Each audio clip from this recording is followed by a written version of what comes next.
Olá, eu sou André Roncalha e esse é o Comentário Econômico da Semana. A pandemia avança no hemisfério norte com recordes de novos casos nos Estados Unidos.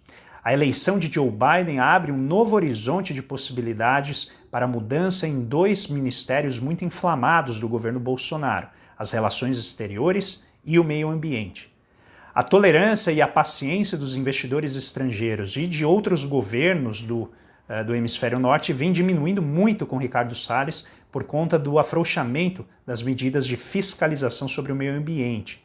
Num mundo que vai migrando para formas mais limpas de produção, a política do governo Bolsonaro deixa muito a desejar e causa muita preocupação. Essa pressão internacional, por sua vez, tende também a recair sobre o Ministério das Relações Exteriores, que de olavista tem muito e de bom senso tem muito pouco.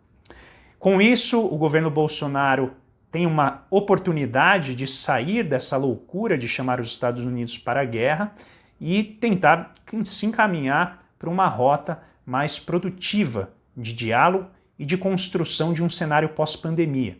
Todavia, nesse sentido, a política de Paulo Guedes tem sido muito nebulosa. O que vai acontecer a partir do ano que vem é ainda um mistério, muito embora não seja qualquer problema prever uma possível segunda onda no Brasil.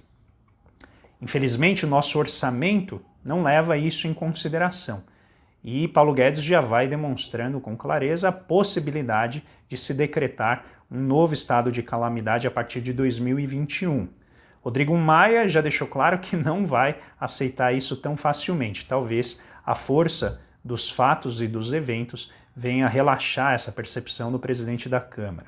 Isso significa que a saída fiscal para essa pandemia ainda é uma incógnita nesse governo e Paulo Guedes não vem fazendo muito esforço para acalmar tanto os investidores quanto a economia como um todo.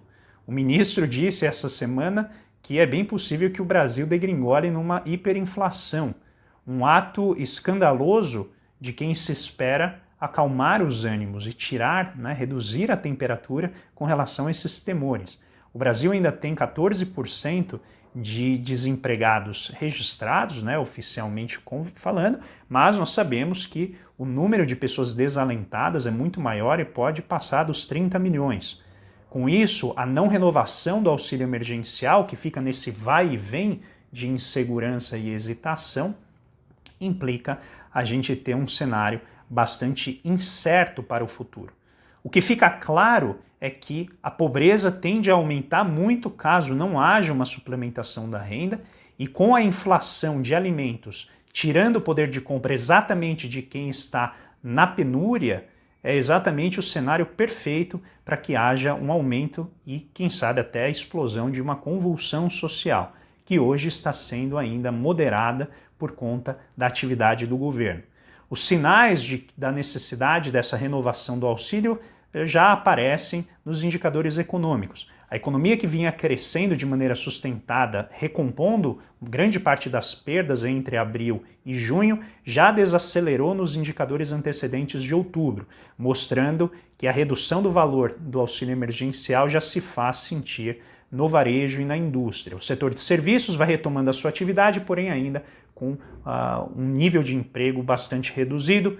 A gente vai precisar ter mais emprego para dar sustentação a esse crescimento da renda, de maneira a viabilizar as expectativas de crescimento da parte dos empresários. Sem renda, empresário não vai investir, e sem investimento não vai ter emprego, o que coloca a gente numa armadilha que apenas o investimento público pode nos tirar. E aqui eu estou falando de saneamento, infraestrutura e setores-chave como saúde, educação e pesquisa e desenvolvimento, tecnologia.